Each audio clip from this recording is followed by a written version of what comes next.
topics and opinions expressed in the following show are solely those of the host and their guests and not those of W4CY Radio, its employees, or affiliates. We make no recommendations or endorsements for radio show programs, services, or products mentioned on air or on our web. No liability, explicit or implied, shall be extended to W4CY Radio or its employees or affiliates. Any questions or comments should be directed to those show hosts. Thank you for choosing W4CY Radio. Draw me close to you, never let me go, and lay it all down again, to hear you say that I'm a friend. Hi there. The Almighty Creator desires a deep personal relationship with you. My name is James Robertson. I'm a researcher, publisher, and teacher regarding the matters and truths of the Almighty Creator, whose true name is Yah, the eternally self-existing. I've been actively serving him since 1993, over 31 years. If you're not actively serving Yah, then by default you're serving Satan. My objective is to show you how you can make a big difference on earth and qualify for a position of high esteem in heaven for eternity. It's important to understand that as a believer, just being good is not the point. It is relationship with Yah that counts. Without this, you will be in a very unpleasant place in heaven with no way out. My aim is to show you how to get close to Father. If you're a good person without a clear relationship with Yah, then you're in a spiritual no man's land and will not enter heaven when you die. The Creator has said regarding unbelievers, why would I want someone to spend eternity with me when they do not believe I exist? Yah is calling everybody on the planet to be involved and serve him and help him to have victory over Satan. My goal is to show you how to do this. Fundamentally, we each need to learn to see things on earth from Yah's perspective. My aim is to teach you how to do this. Please visit my website at www.endtimeissueministries.org. That's endtimeissueministries, one word, .org, or email me on james@endtimeissueministries.org. That's JAMES @endtimeissueministries.org. Today we're going to continue with part 3 of the good news regarding Yahooshua, the Anointed of Yah, incorrectly Jesus Christ, according to Yahoo, incorrectly Matthew. So this is the first book of the Protestant New Testament Bible. So the overview, the first book in the so-called New Testament, or of the so-called New Testament in the Bible, Yahoo, incorrectly Matthew, provides an authoritative account of the life, death, and resurrection of Yahooshua, the Anointed of Yah, incorrectly Jesus Christ.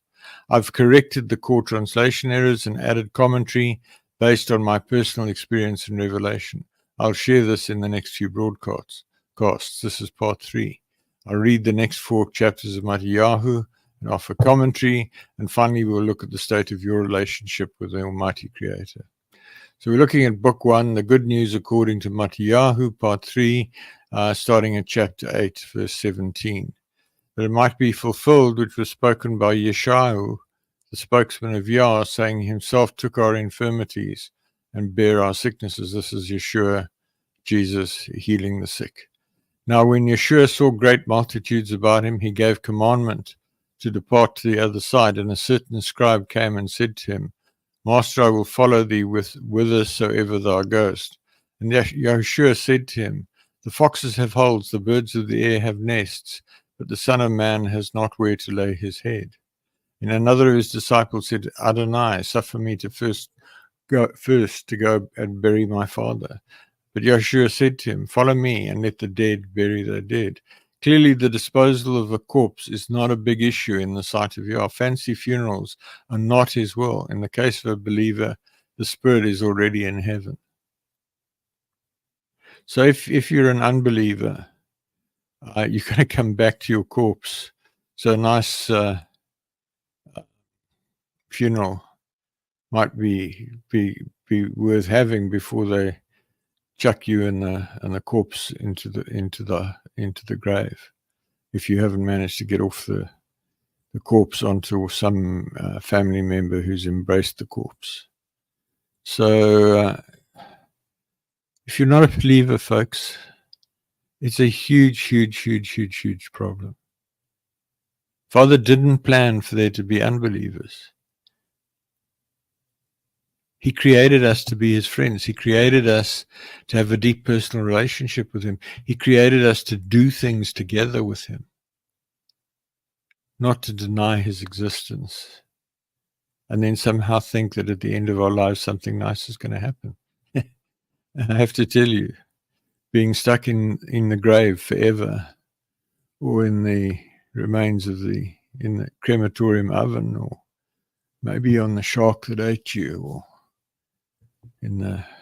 with a corpse in the mudslide that killed you, or whatever. It doesn't appeal to me, to be honest. But if that's your idea of how you want to spend eternity, it's over to you. And when he entered into a ship, his disciples followed him, and behold, there arose a great tempest in the sea, insomuch that the ship was covered with the waves, but he was asleep. And his disciples came to him and awoke him, saying, Adonai, save us, we perish. And he said to them, why are you so fearful, O you of little emunah, little faith? Then he arose and rebuked the winds and the sea, and there was a great calm. But the men marveled, saying, what manner of man is this, that even the winds and the sea obey him? It's important to note that it was the Spirit of Yah on and in Yeshua, and his deep knowledge of his authority as a believer, that allowed Yeshua to calm the storm. But also that this is a less dramatic miracle, that when Yah parted the Red Sea at the command of Moshe, in both cases the miracle was performed by the Spirit of Yah at the instruction of a human being. And it's so important to understand that you can come to a place of being so close to Yah and so filled with his Spirit that you, whoever you are, wherever you are, with a few years' effort, can calm the storm just like that. If you want to, if you're willing to make the sacrifices, if you're willing to lay down your life and say, Father Yah, I want to be your friend. Please help me. Verse 28, and when he come to the other side, into the country of the Girgashites, there met him 2 demon-possessed coming out of the tombs, exceeding fierce, so that no man might pass by that way. And behold, they cried out, saying, what have we to do with thee, Yeshua, thou son of Yah? Art thou come hither to torment us before the time? And there was a good way off from them unheard of many swine feeding pigs. So the devils besought him, saying, if thou cast us out, suffer us to go away into the herd of swine. And he said to them, go. And when they would come out, they went into the herd of swine, and behold, the whole herd of swine ran violently down a steep place into the sea, and perished in the waters. And they that kept them fled, and went their ways into the city, and told everything, and what was befallen to the possessed of the devils. And behold, the whole city came out to meet Yeshua, and when they saw him, they besought him that he would depart from their coasts. So the Girgashites is the land of the people descended from the 5th son of Canaan. Refer Bereshith 15:21. Elsewhere written one man, an example of the inconsistency. So this elsewhere it's written that there was one madman. It's an example of the inconsistencies in the Bible that point to the book or collection of books being a useful history book recorded by fallible men. This is not a reason to reject the book as a useful resource, and it is not necessary to engage in foolish apologetics to try and explain why the 2 men was 1 man, was 2 men was 1 man. I mean, there's some silly stuff out there. It's just a good history book, folks. Chapter 9, and he, Yeshua, entered into a ship and passed over and came to his own city. And behold, they brought to him a man sick of the paralytics, lying on a bed. And Yeshua, seeing their emunah, faith, said to the sick of the paralytics, Son, be of good cheer, thy sins be forgiven thee. And behold, certain of the scribes said within themselves, This man blasphemeth. And Yeshua, knowing their thoughts, said, Wherefore think you evil in your hearts? For what is easier to say, Thy sins be forgiven thee, or to say, Arise and walk? But that you may know that the Son of Adam has authority on earth to forgive sins, then saith he to the sick of the paralytics, Arise, take up thy bed, and go to thine house. And he arose and departed to his house. It's important to understand that fundamentally blasphemy is towards Yah and relates to taking Yah's name in vain or insulting him, thereby breaking the third commandment, which says, Thou shalt not take the name of Yah, the eternally self-existing, your mighty one, in vain. So having a yahoo.com email address is blasphemy. Today, the word blasphemy is used much more widely as misappropriated by religious people. For example, relating to people speaking ill of Yeshua or Muhammad and such like. By misappropriating the third commandment like this, these people are in their turn sinning. A classic case of reacting to the speck in the other person's eye while ignoring the plank in their own eye. This is particularly the case where people use this wider definition as a pretext for murder. Folks, saying ugly things about Yeshua or about Muhammad or whoever is not blasphemy. Saying Yah, Y-A, instead of yes, is breaking the third commandment. That's blasphemy. Yahweh in German is blasphemy. Yahoo.com is blasphemy. Taking the name of Yah, the eternally self-existing, your mighty one, in vain. Son of man is more accurately son of Adam, in other words, a human being. And what that means is that Yeshua is walking in the authority of Adam. He is a descendant of Adam. Frequently in the King James Version, you will find power rather than authority, but more accurately, Adam was given authority on the earth. He gave this to Satan by obeying and submitting to Satan. But Yeshua, who had no sin, was not subject to Satan's authority and had Adam's authority, inciting Son of Man.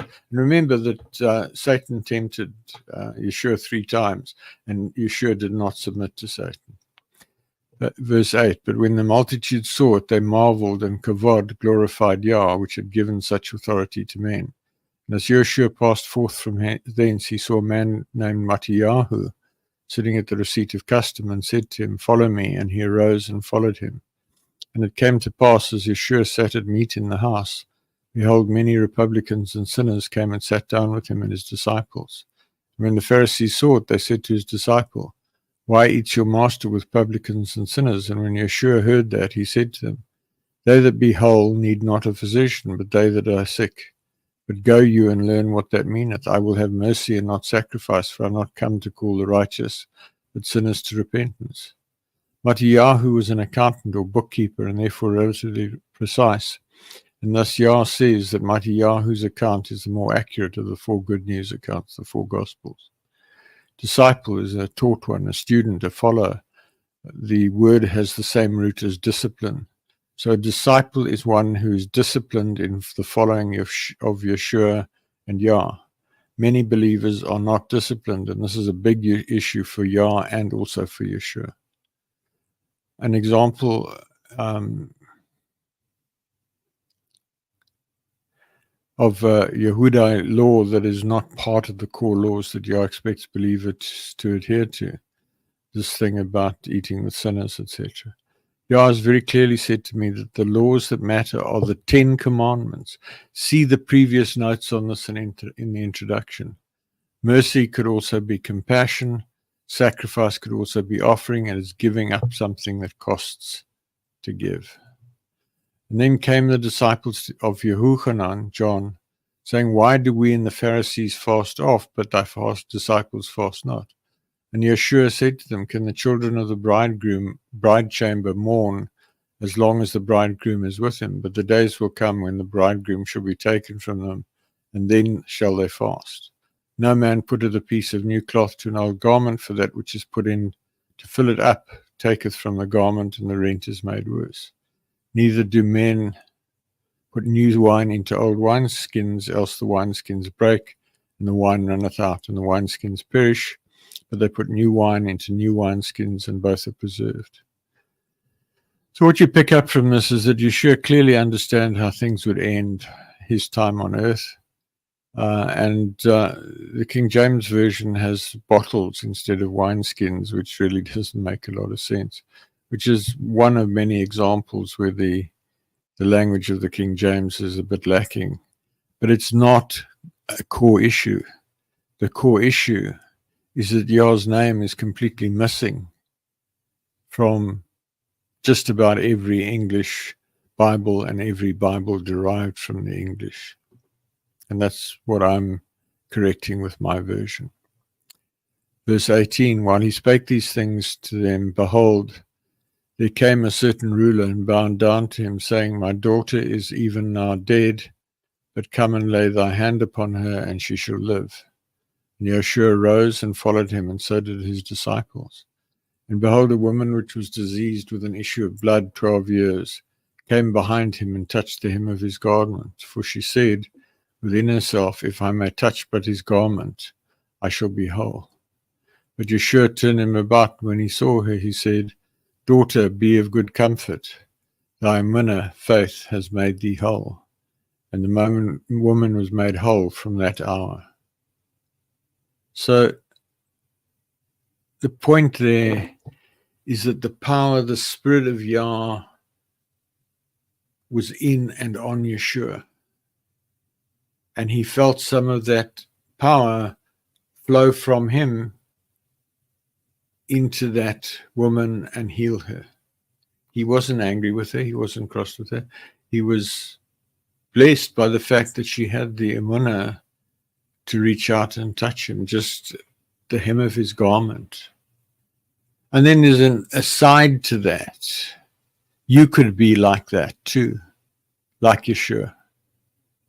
That's what Yah wants from you. You can reach out. You can turn to him right now and say, Father Yah, I want to be able to do the works that Yeshua did and greater works. Help me to get there. Start fasting, start praying, start worshiping. There's a lot of information on the website to help you to get there. Verse 23, and when Yeshua came into the ruler's house and saw the minstrels and the people making a noise, he said to them, Give place, for the maid is not dead, but sleepeth. And they laughed him to scorn. But when the people were put forth, he went in and took her by the hand, and the maid arose. And the fame hereof went abroad into all that land. And when Yeshua departed thence, 2 blind men follow him, crying and saying, Thou son of David, have mercy on us. And when he was come into the house, the blind men came to him, and Yeshua said to them, Believe you that I'm able to do this? And they said, Yea, Adonai. And they touched their eyes, saying, According to your emunah, be it to you. And their eyes were opened. And Yeshua strictly charged them, saying, See that no man know it. But they, when they were departed, spread about his fame in all the country. Just aside, the word maid, the one that was raised from the dead, it's a young girl, younger than a Bethula, in other words, before puberty. It's important to understand that Yeshua was seen by the people around him to be a son of Joseph and therefore a son of David, as per the genealogy that we read in the first broadcast. Again, I say to you, you could be in those shoes. You could heal those blind eyes. You could raise that young girl from the dead. The only thing that's stopping you is, number one, a decision that you want to do it, and number two, doing what it takes to get there, which includes cleaning up your life, committing your life to Father, getting filled with his Spirit to overflowing, fasting repeatedly to get to that level of anointing, and then go out and do it. There is nothing stopping you from being such a person except you. 32, as they went out, behold, they brought to him a dumb man possessed with the devil. And when the devil was cast out, the dumb spake, and the multitudes marveled, saying it was never so seen in Israel. But the Pharisees said, He casteth out devils through the prince of the devils. And Yeshua went about all the cities and villages, teaching in their synagogues and preaching the good news of the kingdom, and healing every sickness and every disease among the people. But when he saw the multitudes, he was moved with compassion on them, because they fainted and were scattered abroad as sheep having no shepherd. Then saith he to his disciples, the harvest truly is plenteous, but the laborers are few.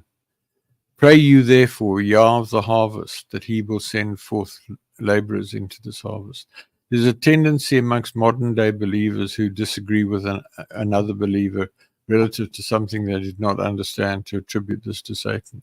In the extreme case, they blaspheme the Spirit of Yah and run the risk of being utterly rejected. I've had a number of situations where I have disagreed or challenged people on things that they've said or done, or they've challenged me on things that I've written, and they come back and tell me I'm listening to Satan or that I'm acting on behalf of Satan. Folks, that is extremely, extremely, extremely dangerous. If you are mistaken and that person is being led by the Spirit of Yah and doing things by the Spirit of Yah, and you attribute it to Satan, that is blasphemy, and that could cause you to be utterly rejected and lose all hope of going to heaven. And then moved with compassion. It's a fundamental attribute of Yeshua reported today by people who have had so-called near-death experiences. See the article, further collection of important videos that are worth watching on the website. Scroll down towards the bottom of the list there. Chapter 10. When he called to him his 12 disciples, he gave them power against unclean spirits to cast them out and to heal all manner of sickness and all manner of disease. Now the names of the 12 emissaries are these: the first Shimon, who's called Kepha, and Andri, his brother, Jacob, the son of Zabdi, and Yahuchanan, his brother, Philip and Bartholomew, Toma and Mattiyahu, the tax collector, Jacob, the son of Alphi, and Levi, whose surname was Taddai, Shimon the Canaanite, and Yehuda from Kerioth, who also betrayed him. Apostle in the King James is emissary in Hebrew. Bartholomew is Hebrew instead of King James Bartholomew. The Aramaic roots meaning son of Talmai. The farmer Talmai is a Hebrew name meaning abounding in furrows, indicating as a prosperity as a farmer. Toma is the Hebrew instead of Thomas in the King James. Alphi is Hebrew instead of Alphaeus. Labai instead of Labaeus, Taddai instead of Thaddeus, and from Kerioth in Hebrew instead of Iscariot in the King James, a town in the south of the area called Yehuda, after the people of Yehuda, which means Yah be praised. Again, notice this is before Yeshua died, before the new covenant, and he gave authority, he imparted the Spirit to these 12 men, and he sent them out. These were so-called Old Testament prophets. They were not New Testament prophets. They were operating under the covenant of Moshe, Moses. You can do it, my friend. Verse 5. These 12 Yeshua sent forth and commanded them, saying, Go not into the way of the Hagoyim, the Gentiles, the unbelievers, and into any city of the Samaritans enter you not, but go rather to the lost sheep of the house of Israel. And as you go, preach, saying, The kingdom of heaven is at hand. Heal the sick, cleanse the lepers, raise the dead, cast out devils. Freely you have received, freely give. Provide neither gold nor silver nor brass in your purses, nor scrip for your journey, neither 2 coats, neither shoes, nor yet staves. For the workman is worthy of his meat. Note that the prohibition on the Hagoyim, the nations and Samaritans, was a tactical necessity. If they had gone to those people rather than the lost sheep of the house of Israel, they would have been totally rejected by the leaders of Israel at that time, and Yeshua could not have accomplished his mission, which was to lead a life without sin, restore truth, and die a terrible death at the hands of the Yehuda. The scripture says the reigns of heaven, the translation called the scriptures, says the reign of the heavens instead of the kingdom of heaven. Alternatively, one could say the realm of heaven. However, kingdom is well understood, and I do not see a strong reason to change it, so I've left it as being the kingdom of heaven. Now, note that here under the old covenant, the covenant through Moshe, the disciples were able to heal the sick and raise the dead. It's so important to understand that this is not why Yeshua had to die. And it's so important to understand that these were just ordinary men who had been filled with the Spirit of Yah, had some teaching, and had some emunah, faith, and just went out and did it. As I said a minute ago, you can do it too. Verse 11, and into whatsoever city or town you shall enter, inquire who in it is worthy, and there abide till you go thence. And when you come into a house, salute it. And if the house be worthy, let your peace come upon it. But if it not be worthy, let your peace return to you. And whoever shall not receive you nor hear your words, when you depart out of that house or city, shake off the dust of your feet. Verily I say to you, it shall be more tolerable for the land of Sodom and Amorah, Sodom and Gomorrah, in the day of judgment than for that city. Behold, I send you forth as sheep in the midst of wolves. Be you therefore wise as serpents and harmless as doves. Sodom in the King James, Sodom, Gomorrah, Amorah, wise as serpents and gentle as doves. We saw a minute ago that Yeshua was moved with compassion. Father, folks, that is Yah's inherent way. He's not vengeful and ugly and the way some people make him out to be. He's gentle and kind and loving. And Yeshua was gentle. He was stern and he was firm. And he spoke authoritatively. And at times he was angry. But fundamentally, he was moved by compassion. And part of getting to a place where you can minister to others is for you to be moved by compassion. You're not going to get the anointing, you're not going to get filled with the Spirit if you have an ugly attitude to other people. Verse 17, but beware of men, for they will deliver you up to the Sanhedrins, the councils, and they will scourge you in their synagogues, congregations. And you shall be brought before governors and kings for my sake, for a testimony against them and the Hagoyim. But when they deliver you up, take no thought how or what you shall speak, for it shall be given you in that same hour what you shall speak. For it is not you that speak, but the Spirit of your Father which speaks in you. And the brother shall deliver up the brother to death, and the father the child. And the children will rise up against their parents and cause them to be put to death. And you shall be hated of all men for my name's sake, but he that endureth to the end shall be saved. So Sanhedrin is council in the King James, but Sanhedrin is a very specific Jewish religious governing body. The principle of being filled with the Spirit and being given utterance. As a general principle, I do very little preparation for meetings. I trust the Spirit of Yah to lead me. When I prepare these broadcasts, I trust the Spirit of Yah to lead me. I don't sit down and meticulously in fine detail script everything that I'm going to say about a particular passage. It's an extremely important principle. Once one is filled with the Spirit of Yah in situations relating to ministry, and as I say in business, Yah will give you utterance by his Spirit in you. One must endure to the end in order to enter heaven. Folks, it's a marathon.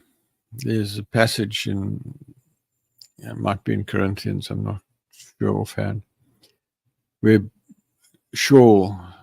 Paul compares it to a marathon, the walk with Yah.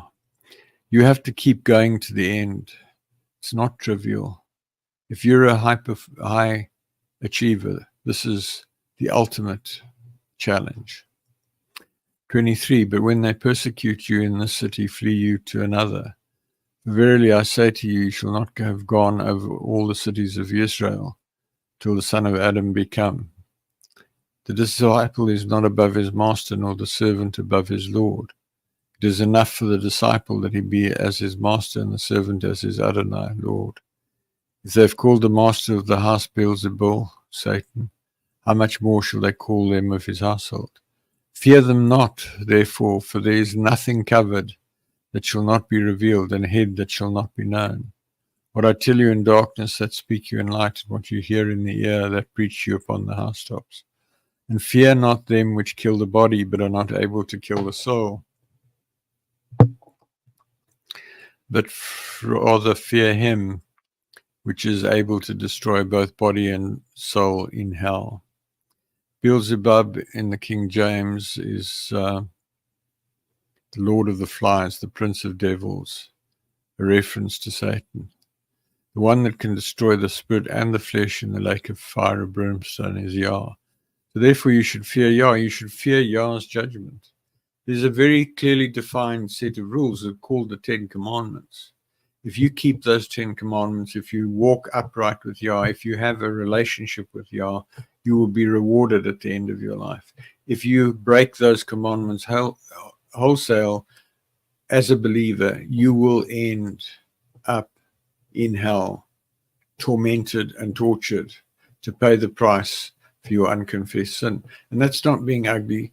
Yeshua went through a terrible death to give you an easy way of repenting of your sin. If you don't avail yourself of that, why should you get off lightly? You really don't want to die as a believer with sin in your life, unconfessed, unrepented sin. 29, and not 2 sparrows sold for a farthing, and one of them shall not fall to the ground without your Father. But the very hairs of your head are all numbered. Fear you not, therefore. You are of more value than many sparrows. Whosoever shall therefore shall confess me before men, him will I confess also before my Father which is in heaven. But whosoever shall deny me before men, him will I also deny before my Father which is in heaven. Think not that I am come to send peace on earth. I came not to send peace, but a sword. I am come to set a man at variance with his father, and a daughter against her mother, and daughter-in-law against her mother-in-law. And a man's foes shall be of their own household. He that loveth father or mother more than me is not worthy of me, and he that loveth son or daughter more than me is not worthy of me. And he that taketh not his stake and followeth me is not worthy of me. And he that findeth his life shall lose it. And he that loses his life for my sake shall find it. It's another important principle. We must be willing to lose material things in favor of serving Yah and eternal life. Let me balance that out. Yah does want you to have nice stuff, but not at the expense of your service to him, not at the expense of your ministry, not at the expense of your love for him, not at the expense of your obedience to him. He's looking to you to gird up your loins and make a difference on this earth, and he will reward you hugely if you do that. I can't stress that enough. There is a massive reward up there for you if you will just climb in and do this. Verse 40, he that receives you receives me, and he that receives me receives him that sent me. In other words, Yah. He that receives a spokesman of Yah or a prophet in the name of a spokesman of Yah shall receive a spokesman of Yah's reward, and he that receives a righteous man in the name of a righteous man shall receive a righteous man's reward. And whosoever shall give to drink to one of these little ones a cup of cold water only in the name of a disciple, verily I say to you, he shall in no wise lose his reward. Chapter 11. And it came to pass, when Yeshua had made an end of commanding his 12 disciples, he departed thence to teach and to preach in their cities. Again, see the emphasis that Yeshua is always pointing those who follow him towards Yah and not to himself. This is a principle that is little understood. If one receives a spokesman, a prophet, as a spokesman, one will be rewarded accordingly. I've been rejected by many people who clearly do not understand this principle. One should be cautious about who you reject. If somebody comes to you and says, Father's given me a message for you, and you reject that, and it was from you, you're not just rejecting the person with the message, you're rejecting Yah. Remember that everything we do is recorded in a book by our guardian messenger, guardian angel. And all will be reviewed and brought to account when we appear before the judgment seat of Yah, and are judged in terms of our unrepented sin and in terms of our contribution towards Yah and his kingdom.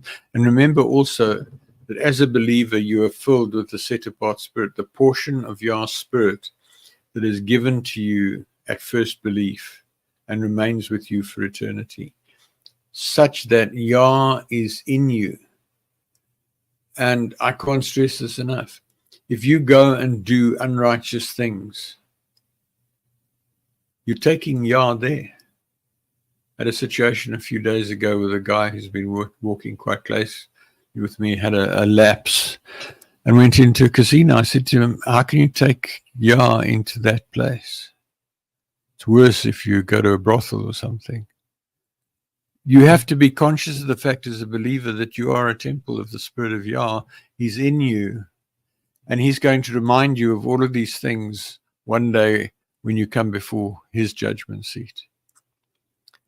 Now, when Yahuchanan, the immerser, the Baptist, John the Baptist, had heard in the prison the works of the Anointed One of Yah, he sent 2 of his disciples and said to him, art thou he that should come, or do we look for another? Yeshua answered and said to them, go and show Yahuchanan again those things which you do hear and see.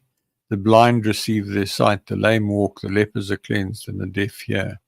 The dead are raised up, and the poor have the good news preached to them. And blessed is he whosoever shall not be offended in me. And as they departed, Yeshua began to say to the multitudes concerning Yahuchanan, what went you out into the wilderness to see? A reed shaken with the wind?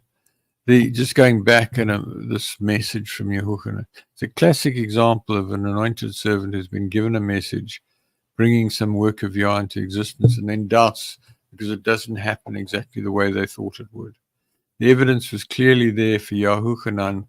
It is likely that he was looking at these developments through the traditional Yehudite Jewish lens, that the expected anointed one to come, the Messiah, and create an earthly rule. So the wisdom of the age was that the Messiah would come and destroy and cast out the Romans, etc. That was a complete misreading of passages in the writings. Verse 8, but what went you out to see? A man clothed in soft raiment? Behold, they that wear soft clothing are in kings' houses. But what went you out to see? A spokesman of Yah? Yea, I say to you, more than a spokesman of Yah. For this is he of whom it is written, behold, I send my messenger before thy face, which shall prepare thy way before thee. Verily I say to you, among them that are born of women, there is not risen a greater than Yahuchanan the Baptist. Notwithstanding, he that is least in the kingdom of heaven is greater than he. And from the days of Yahuchanan the immerser until now, the kingdom of heaven suffereth violence, and the violent take it by force. For all the spokesmen of Yah and the Torah prophesied until Yahuchanan. And if you will receive it, this is Eliyahu, which was to come. He that has ears to hear, let him hear. This reference indicates that those who make it to heaven are more glorious and more powerful than the greatest on earth. Note here that Yahuchanan was great because of the critically important work that he did in preparing the way for Yeshua.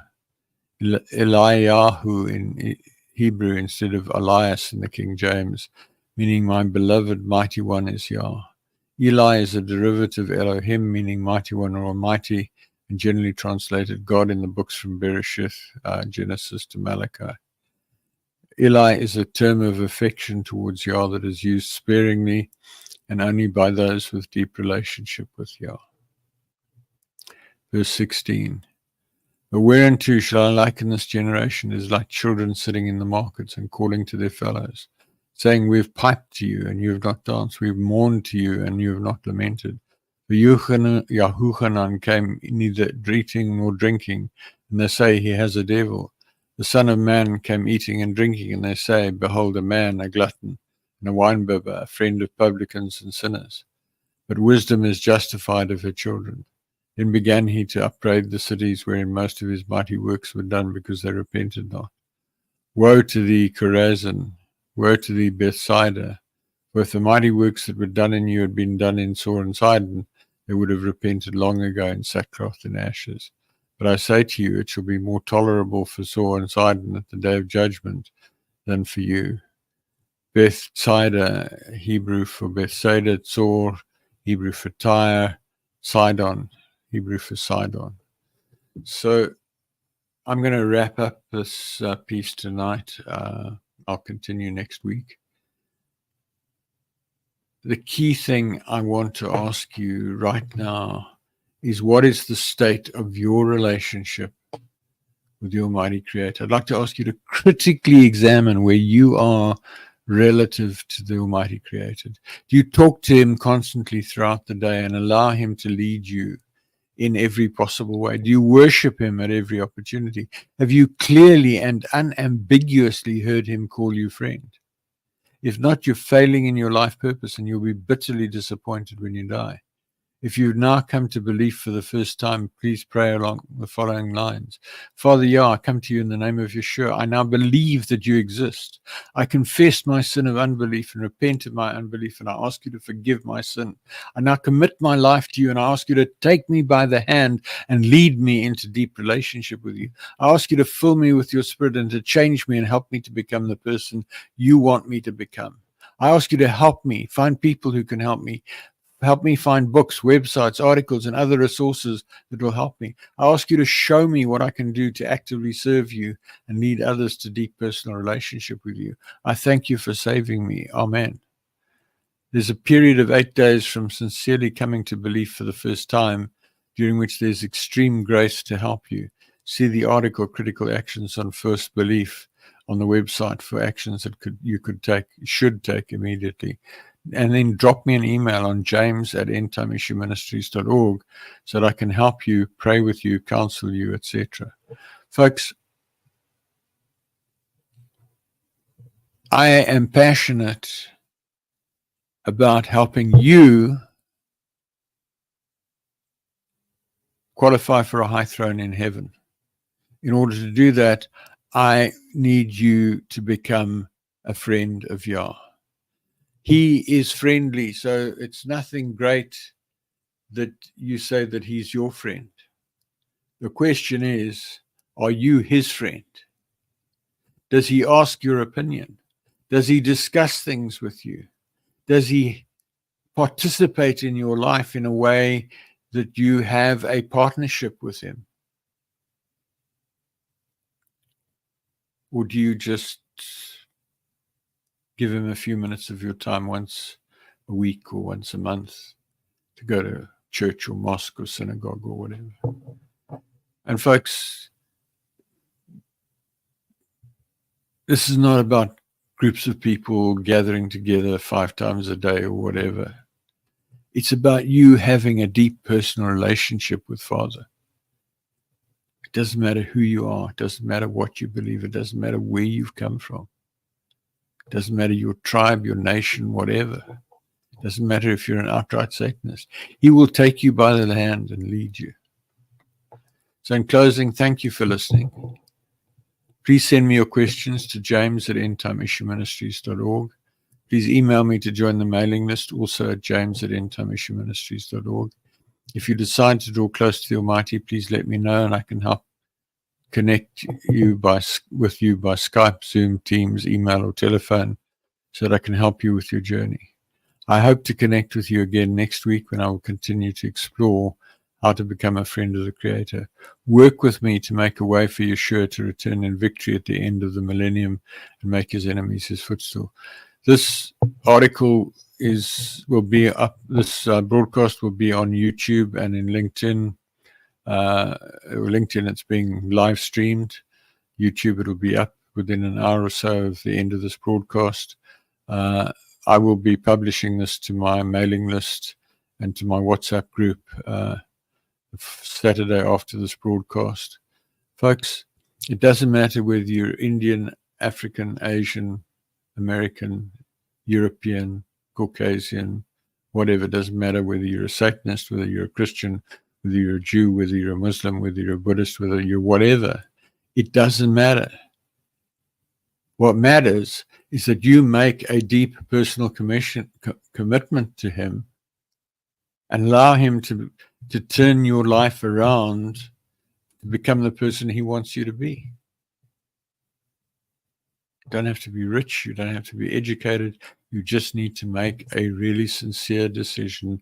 Father Yah, take me by the hand and lead me. Doesn't matter if you've been a religious person for the last 40 years or 30 years or whatever. Today you can enter into a new relationship with him.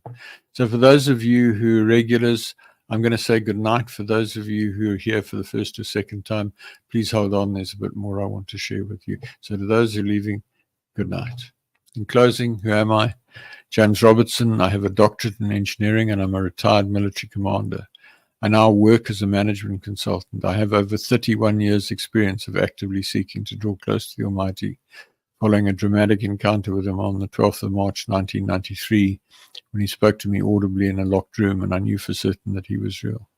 In learning about Father, I applied my deep-seated aversion to failure born out of an accident in early childhood, coupled to my engineering and military training of rigor in preventing failure, to my seeking of knowledge about Father.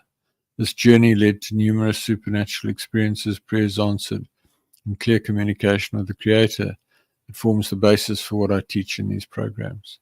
See the video, Why Seek Relationship, for an overview of what I believe.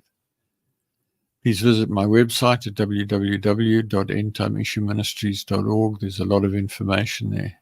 The ETI version of the Bible, which is what I'm reading to you, with correction of key translation errors, is at the ETI Bible version page on the top of the website. The recordings of nearly all of the teachings broadcast so far, search on Google for, quote, Relationship with Creator Radio, unquote. There are about 4 podcast websites with all the back issues. They're also on the website. Transcripts are on the transcripts of broadcast page together with audio files. Books with teachings from 1998 to May 2019 are at the Books for Printing page, A4 and A5 formatted, ready for printing with covers. I publish regular email articles. Email me on james@endtimeissueministries.org to be added to the list or to seek counsel or prayer or give me feedback. Visit the website and use the Google search article keyword cloud table of contents and article search to locate the information you're looking for. The article keyword cloud is literally thousands of words in alphabetical order. If you're looking for something very specific, that's the place to look. So I'm going to say to you good night. It's been a pleasure to have you on the program, and I look forward to seeing you again next week. Thank you so much. Good night. Father, I come to you, lifting up my hands. By your grace I stand, just because you love me. I know your favor.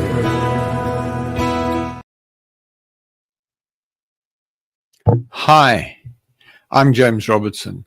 I want to ask you what you understand about the history of Yahooshua, the Anointed of Yah, incorrectly called Jesus Christ. If you're not aware of his life and teachings, or you don't have a deep understanding of what really happened there, then please listen to my broadcast on w4cy.com internet radio or talk4tv.com internet TV. Also visit my website at www.endtimeissueministries.org or email me on james@endtimeissueministries.org to find out more. I look